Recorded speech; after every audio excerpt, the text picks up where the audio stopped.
Outgoing Senate Majority Leader Mitch McConnell has restated his opposition to term limits. And that's the general view of many people who've been around Washington, D.C. for a long time.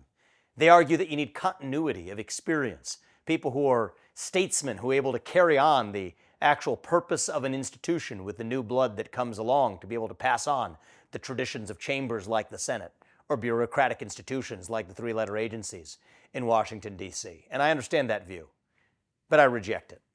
One of the most popular ideas of my entire campaign as I traveled this country was indeed the idea of term limits, both in Congress and the federal bureaucracy. I think we have to keep the lifeblood fresh, or else that's where you get the bureaucratic rot and corruption that separates the elected leaders and even unelected leaders from the people who they're supposed to represent.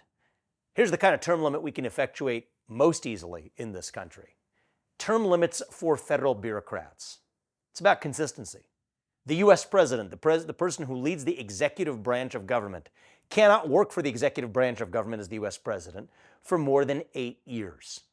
Well, if the U.S. president can't work for the American people for more than 8 years, which I think is a good thing, actually, then neither should any of the federal bureaucrats who are reporting into him either. It's completely inconsistent.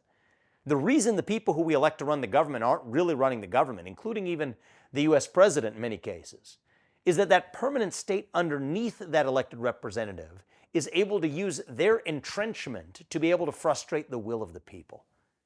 How do you fix that? Well, the good news is the president has the power to do it. It's a hiring policy.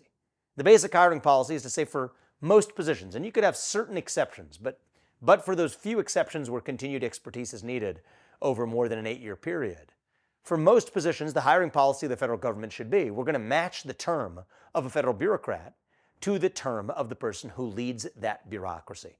That's an executive action by the next president of the United States who's willing to take this up. And I do think that will be a positive development for our country and for our constitutional republic to restore power to the people who we actually elect to run the government, in this case the U.S. president, than that federal bureaucracy. That's the kind of term limit that's most urgently needed. It's also the kind of term limit that we can effectuate without having to go through Congress, which is important. Talk about term limits for Congress, you run into a different problem. It's a chicken and egg problem, and it goes like this. The very people you're trying to term limit out, the congressmen and senators, many of whom have been there for decades, are the very people who have to vote for those same term limits against their own interest. How do you get around that chicken and egg problem? Well, I'm a businessman, and I do think that we could use more of a business mentality in the way things work in Washington, D.C. Human beings respond to incentives. And sometimes that's ugly in the result that has, but at least use that in our favor to do the right thing for the country. Here's how that would work. I think the next U.S. president has an opportunity to tell people in Congress, look, we want to implement term limits, say 3 terms for Congress, 2 terms for U.S. Senate. But the people who vote for it, or the Congress that actually passes it, will not be subject to that. Future members will be bound by it.